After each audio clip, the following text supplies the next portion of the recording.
শাশ্বত ভারত কথার মধ্য দিয়ে চালিত সকলকে স্বাগত।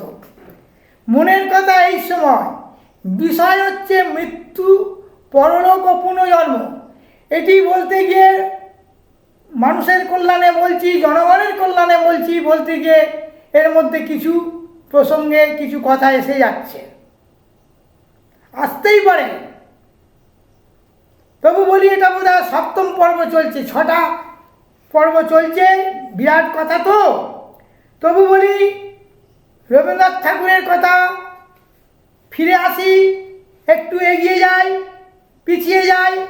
রবীন্দ্রনাথ ঠাকুর বলেছেন, তোমার একটু গান আছে, আমি গান গাইতে জানি না, তবু যতটুকু পারি গাইছি। তোমারও অসীমে প্রাণ মন লয়ে যত দূরে আমি যাই, তোমারও অসীমে প্রাণ মন লয়ে যত দূরে আমি ধাই। কোথাও মৃত্যু, কোথাও দুঃখ, বিচ্ছেদ কোথাও নাই। তোমারও অসীমে মন প্রাণ নিয়ে, তোমারও অসীমে প্রাণ মন লয়ে যত দূরে আমি ধাই। কোথাও মৃত্যু, কোথাও দুঃখ, বিচ্ছেদ কোথাও নাই। মৃত্যু সে ধারে মৃত্যুর রূপ, দুঃখ হয় দুঃখের কূপ। তোমা হতে যাবে হইয়ে বিমুখ, আপনার পানে চাই। হে পূর্ণ তব চরণের কাছে যাহা কিছু সব আছে আছে আছে। নাই নাই ভয়, সে শুধু তোমারি, নিশিদিন কাঁদি তাই। অন্তর গ্লানি সংসার ভার, পলক ফেলিতে কোথায় একাকার। হৃদয় মাঝারে স্বরূপ তোমার, রাখিবারে যদি পাই। তোমার অসীমে প্রাণ মন লয়ে যত দূরে আমি ধাই। কোথাও মৃত্যু, কোথাও দুঃখ, বিচ্ছেদ কোথাও নাই।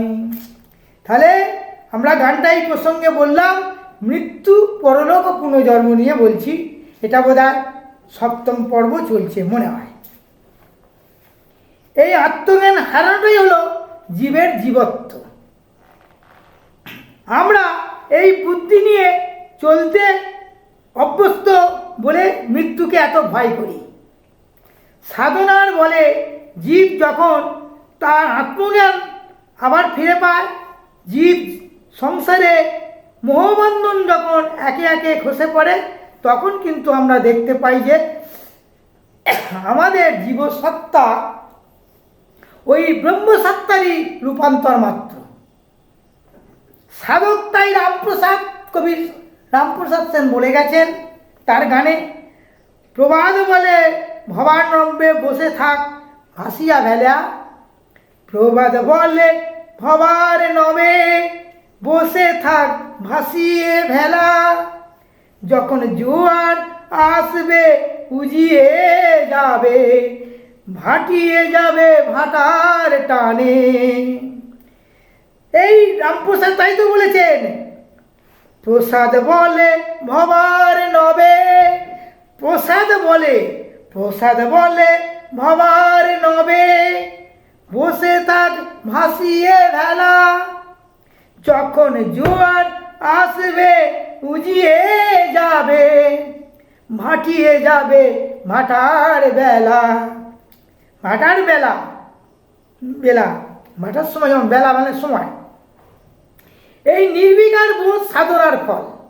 মন একটা মিথ্যা সংস্কারে আচ্ছন্ন ছিল বলেই এই আসল রূপটি এতদিন মানুষের চোখে পড়ে না। তখন পারব্যে ভোগ শেষ না হওয়া পর্যন্ত এই স্বরূপের বোধটি জাগিয়ে রাখতে হয়, নতুবা তাকে আবার হারাবার সম্ভাবনা থেকে যায়।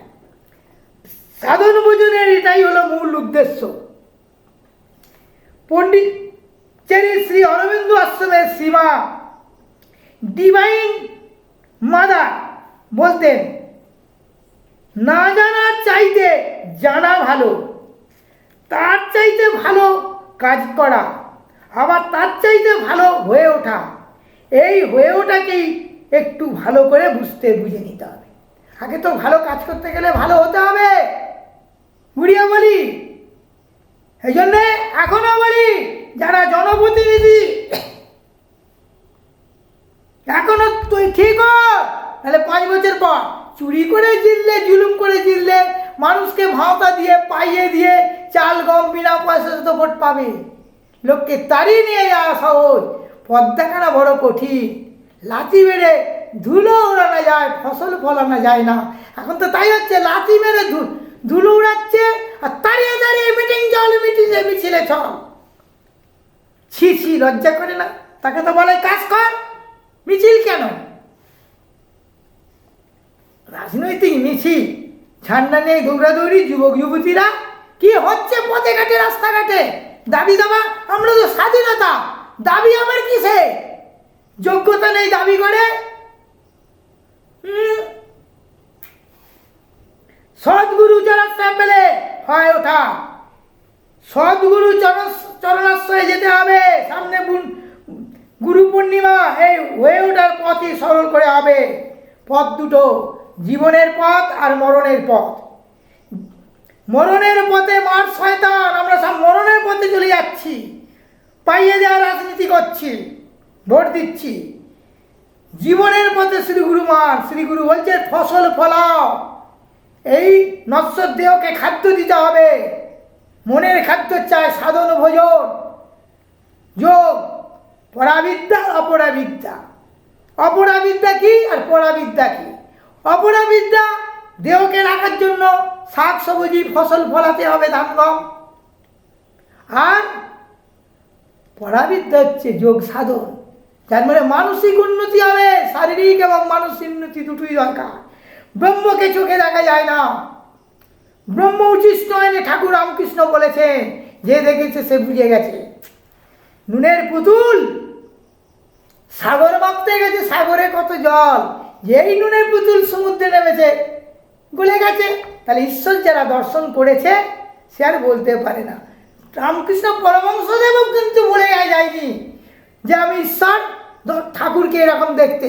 তবু একটা কথা বলে গেছে, ওই একটা জ্যোতি আসছে, আলো, তিনিই তো আলো, আত্মাই আলো। আত্মদর্শন করেছিলেন, চৈতন্য হয়েছিল।